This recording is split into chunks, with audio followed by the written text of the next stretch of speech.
Hey, my name's Izzy. This is Rolling Virtual Cards. I'm coming at you with another Commander deck build. This time, another popular Commander of the week, Cloud X Soldier. Together, we win. But I have money. What could that mean? Well, let's talk about it. Let's get into it. Let's dive deep into this CEDH deck build. That's right. Bracket 4, it says optimized. It's not letting me say that it's higher. It's not 5. They're saying it's 4. But when you see it, you might think it's 5. If you like Cloud, you like his Buster Sword, like Final Fantasy, hit that like button. Don't forget to subscribe. Let's hop right into it. Here. Cloud X Soldier. It's 2 red, a white, 2 red, a green, and a white for a 4/4 human soldier mercenary with haste.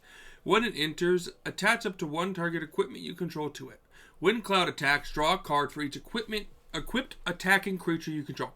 Then, if Cloud has 7 or greater, or power 7 or greater, you create 2 treasure tokens. Okay, let's just break this down to why it could be considered CEDH and why I built it CEDH. Okay, this is, yeah, it's that 4, but you could bring it up to 5 and still win. And that's what I like. I like doing that with decks, and that's what I did here. Okay, 5 is fine. Not the best cost. It does cost 3 different pips. There's problems. There are. So I wouldn't bring this to your turn. But with your buddies, playing CEDH, this card hits the field. You equip automatically something that pumps it up to 7, at least. Okay? Like Hammer. Equip Hammer. It's a 14/14. That's more than 7. It has haste, so right off the bat, it can swing. And if right off the bat, that's 1 draw off of a Cloud and 2 treasures. And then each turn, even if you have no other equipped creatures, you are getting 1 draw and 2 treasures. So what are we doing with that? Stax. Lots of stacks. You're in Naya. We're running a Stax deck. Let's just get into it. If you like stacks, subscribe. Allosaurus Shepherd is 1 green for a 1/1 elf shaman. It can't be countered. Green spells you control can't be countered. And for 4/2 green, until end of turn, each elf you control has base power 5/5 and becomes a dinosaur in addition to its other types. It's a fine card. Arbor Elf is 1 green for a 1/1 elf. Druid untap target forest. Avis's Pilgrim is 1 green for a 1/1 human monk that taps for a white. Birds of Paradise is 1 green for a 0/1 bird with flying, and it taps for a color of any mana. A mana of any color. Delighted Halfling is 1 green for a 1/2 halfling citizen that can tap for a colorless, or you can tap it to add 1 mana of any color and spend it only to cast legendary spells. They can't be countered, though. Elvish Mystic is 1 green for a 1/1 elf druid that can be tapped for a green. Esper Sentinel is 1 white for a 1/1 human soldier, and whenever an opponent casts their first spell, non-creature spell each turn, you draw a card unless they pay X, where X is its power. Findhorn Elves is 1 green for a 1/1 elf druid that taps for a green. Llanowar Elves is 1 green for a 1/1 elf druid that taps for a green. Ragavan Nimble Pilferer is 1 red for a 2/1 monkey pirate. Whenever it deals combat damage to a player, you make a treasure token and exile the top card of the library. Until end of turn, you may cast that card, and it can be dashed for 1 in a red. So far, a lot of these cards. Well, let's get over the last row. White, 1 drop, I guess. Sylvan Safekeeper is 1 white for 1 green for a 1/1 human wizard. Sacrifice a land, target creature you control against Shroud. A lot of this, it's just a lot of ramp. There's some good card advantage. Good mana advantage. That's not just regular ramp.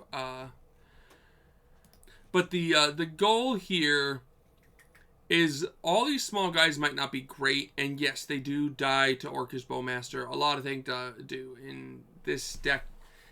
kind of crumbles to that in that regard. It can like lose some of its ramp due to Orcish.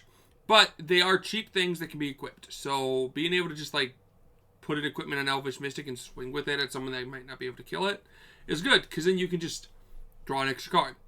And buffing Esper Sentinel up is good because that makes your opponents pay more to not have you draw a card. Archivist of Ogma is 1 and a white for a 2/2 halfling cleric with flash, and when an opponent searches the library, you gain a life and draw a card. Ooh, died there for a second. It's just good draw card, draw engine. Bloom Tenders, 1 and a blue, 1 and a green for a 1/1 elf druid, and you can tap it to add a color among permanents you can.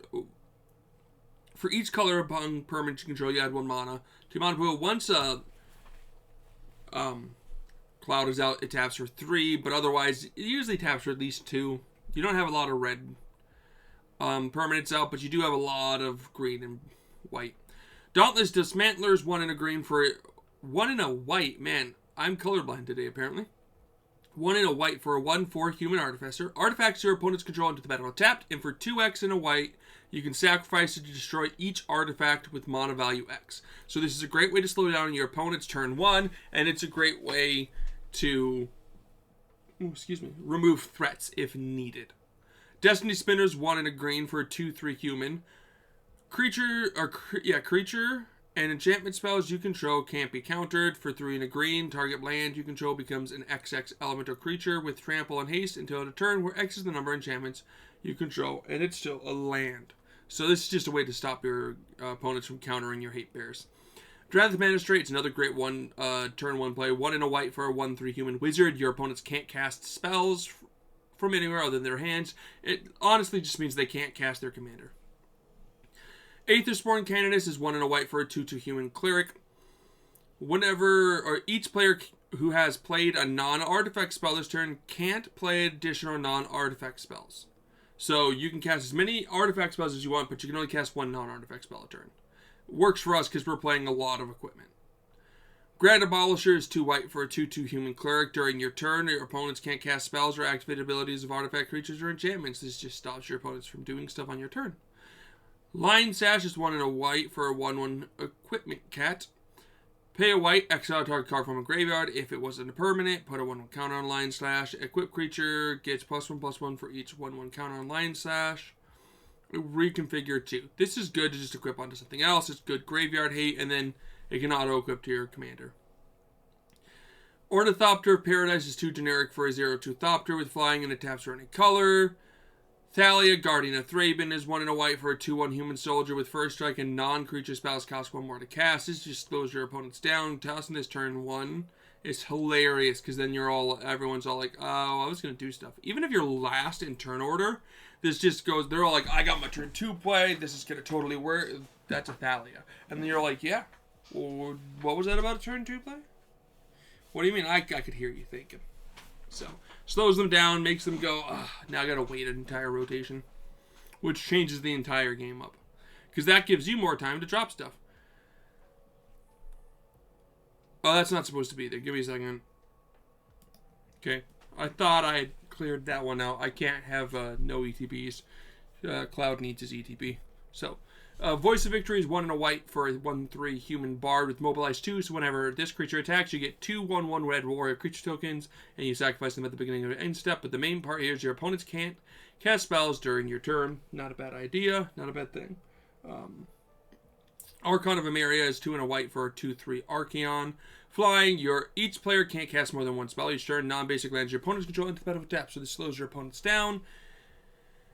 It's not normally a turn 1 play because it's a 3-drop. I don't love 3-drops. I'm running a few though, but it is what it is. If there's more 2-drop hate bears that come out later, we'll replace some of the 3-drops.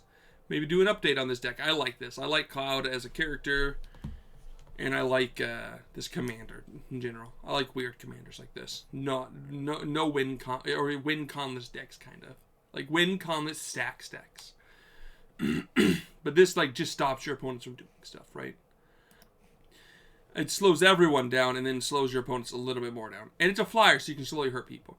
Arden Intrepid Archaeologist is 2 and a white for a 2/2 Core Scout. At the beginning of combat on your turn, you may attach any number of auras and equipment you control to target permanent. partner. So the point of Arden is easy. You just use it to equip one equipment to something else. This just gets around the equipment costs and allows you to slowly build up your equipment over time. You're not running a ton of equipment, mind you. Equipments aren't great in CEDH. They're a 2-part card that does nothing on their own.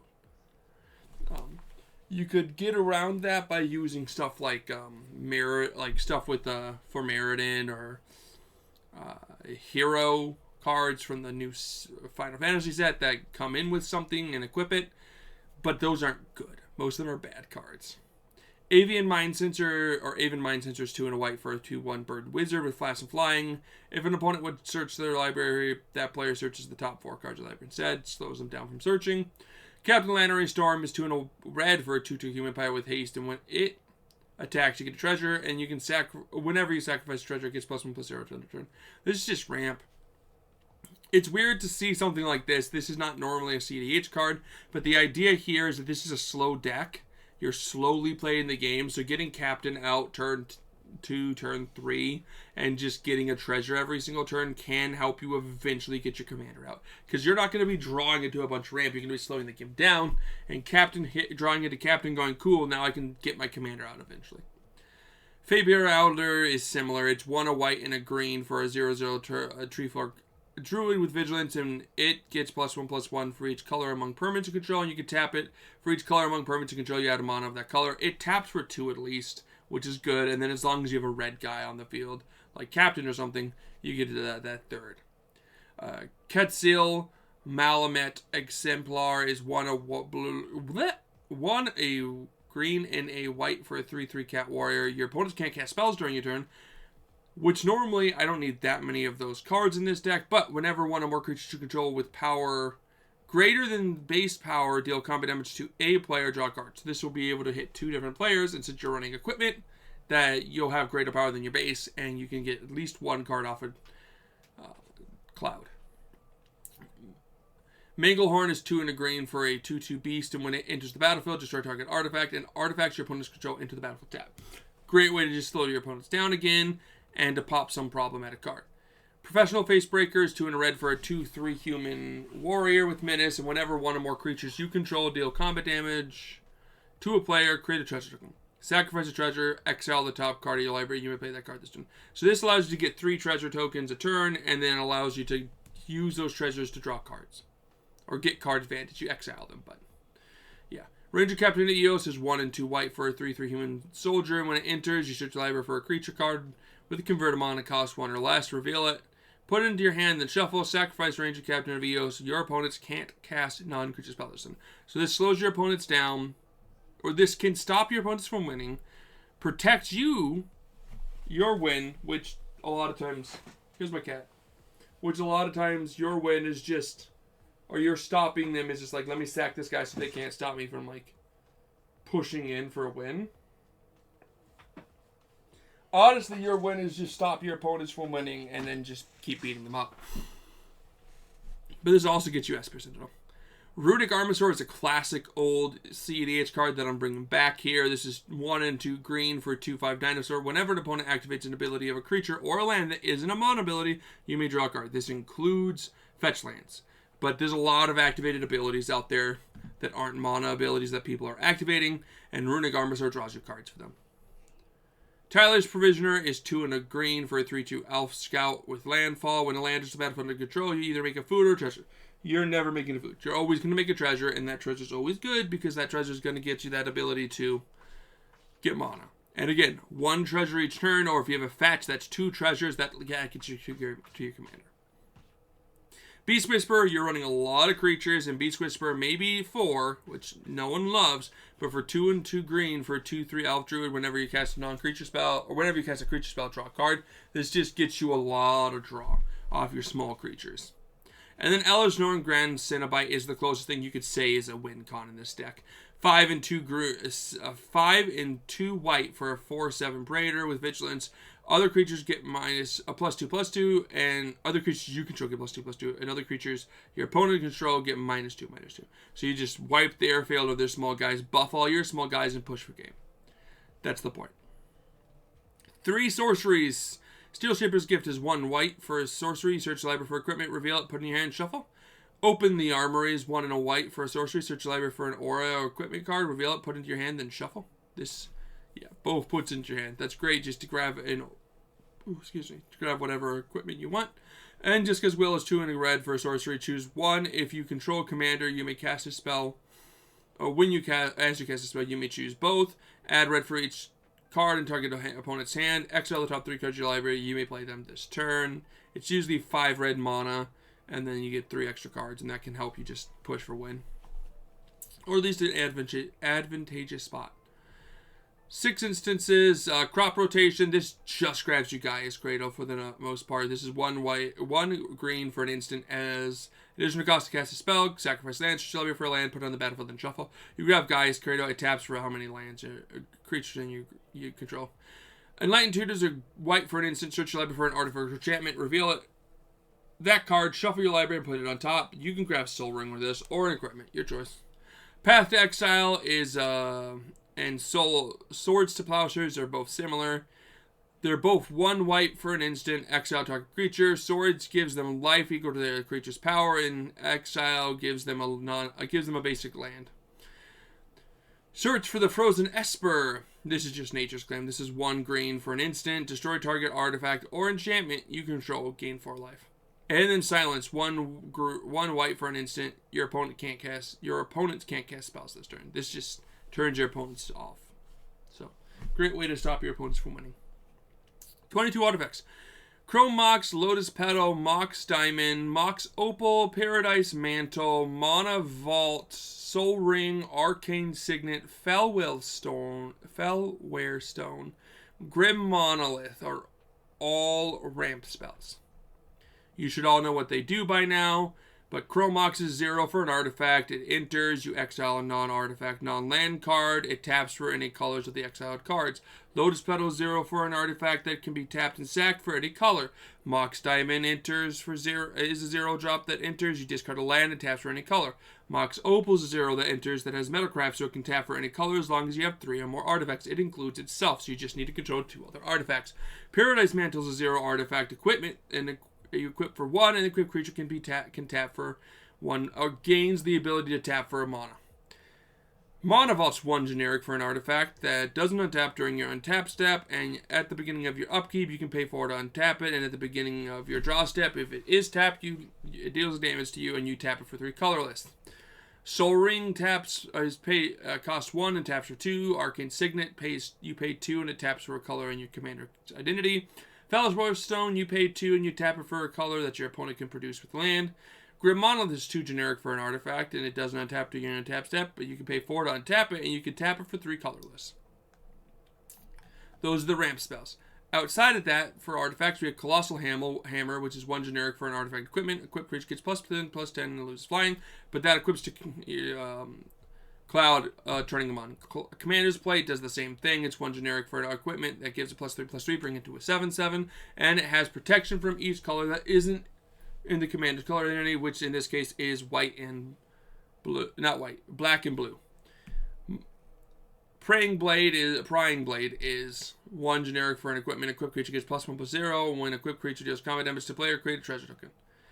It's here just because I need another cool ramp spell. And this is cheap enough for 1 and 2 that you can kind of equip this to one of your small flyers and just try to get some more ramp. Belt of Giant Strength is 1 in a white or 1 in a green for an equipment. Equipped creature has base power and toughness 10/10. Equipped 10. This costs 10 less, where X is the greatest power is the power of the equipped target creature. But this just auto equips to Cloud, making it a 10/10, which is 7 or more. Black Blade Reforged is 2 generic for an equipment. An equipped creature gets +1/+1 for each land you control. Equipped Legendary is 3. Equipped is 7. But this getting equipped to Cloud is simple. You probably have 3 or more lands, giving it its +3/+3.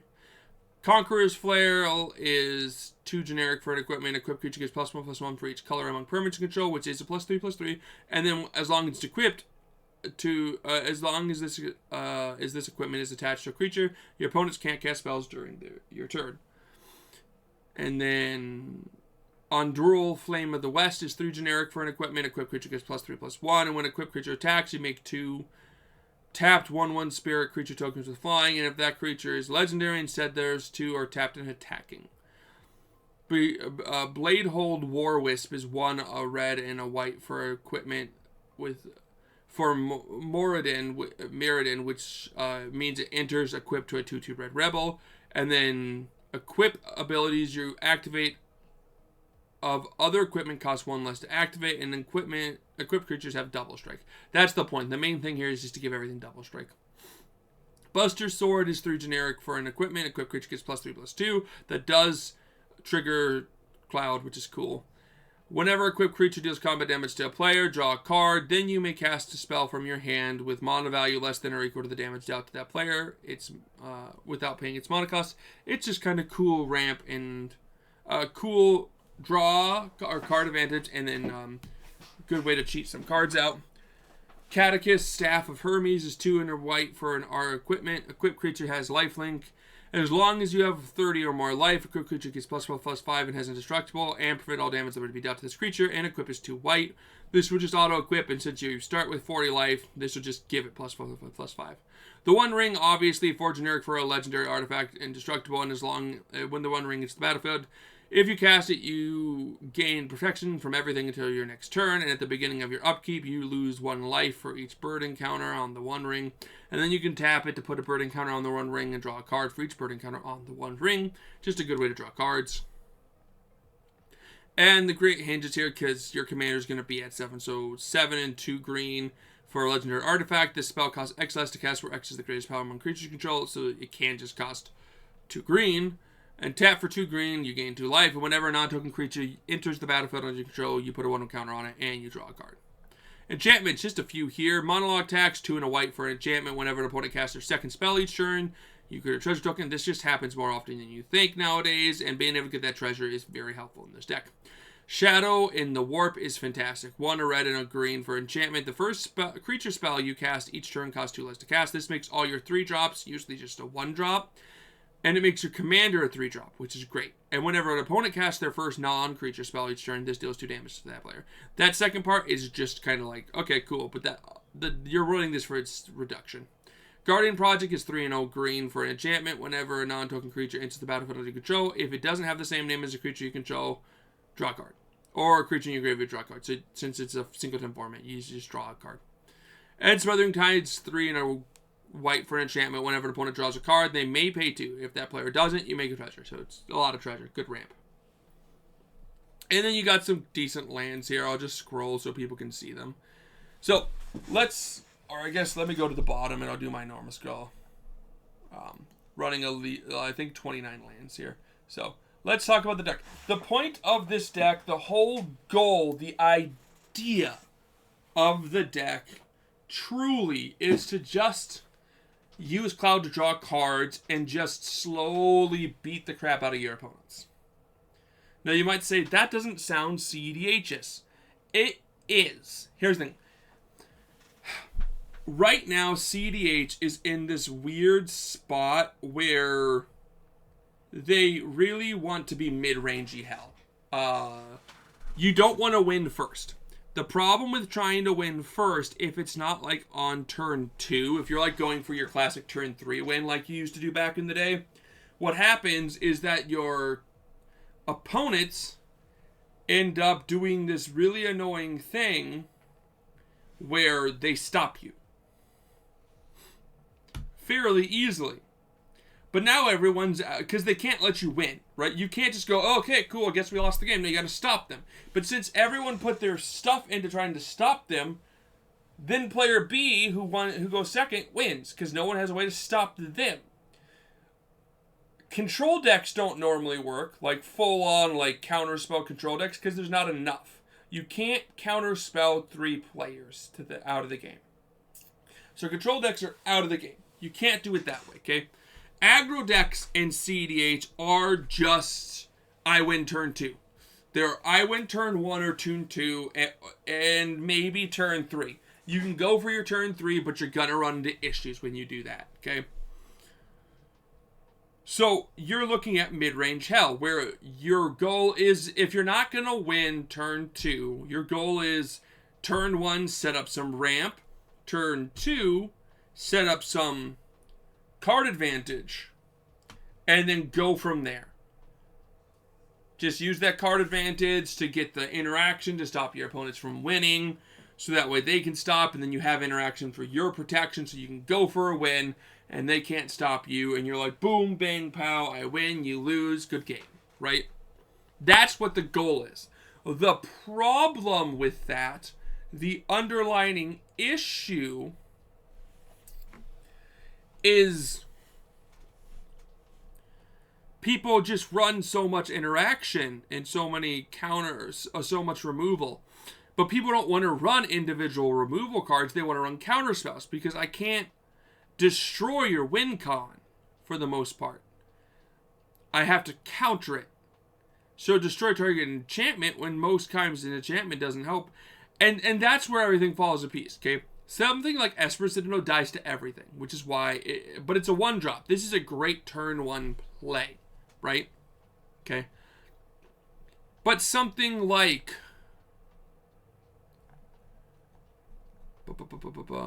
all the way down here, something like Smothering Tides or even Monologue Tax are great because no one pays for them, because they can't. They're too focused on trying to set their stuff up.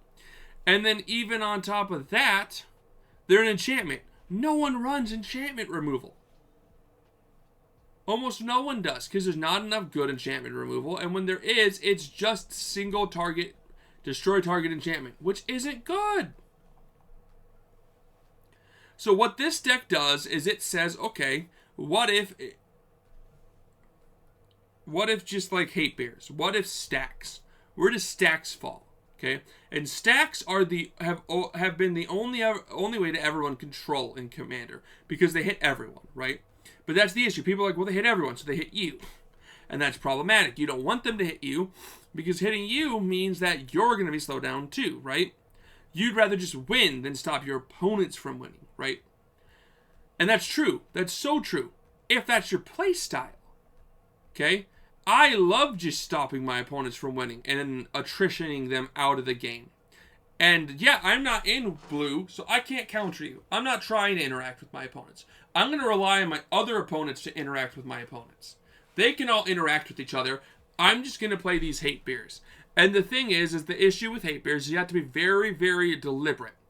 Because if you're running something like this and then they run away with a creature-based deck that ramps them, well, then you stopped 2 opponents that would be stop them. But the thing is no one runs creature-based ramp decks anymore, because creature-based ramp sucks. Because there's too many removal ways to just remove them, like Orcus Bowmaster, right? And I run ways to stop them from being able to counter my stuff. And like Lion Sash is a great way to just remove problematic cards from graveyards. So there's just all these little tiny ways. Oh, you can only cast 1 spell each turn. That has always been a good thing. Rule of Law effects have always been good in CEDH, because they've always slowed everyone down, and they just effectively stop everyone. You can't win the game off 1 cast of a spell. You need to at least cast 2 cards. Maybe Sisse can. Sisse probably could if set up right, but I like it. I think it's interesting. It's sitting right there like, I think it was Jetmir was the cat guy, doing similar things like that, but instead of doing nothing to your cards other than buffing them, Cloud draws you cards and gets you ramp. So what's not to like about that? So let me know what you think about Cloud down below. If you think he's not CEDH and you'd rather just play him casually, go ahead. I think he's a pre-con commander, so don't buy the pre-con. It's too expensive. Just buy the individual cards. He's like $9. Just get that. So I like it. I think it's fun. Everyone have a great day. Don't forget to subscribe. Peace.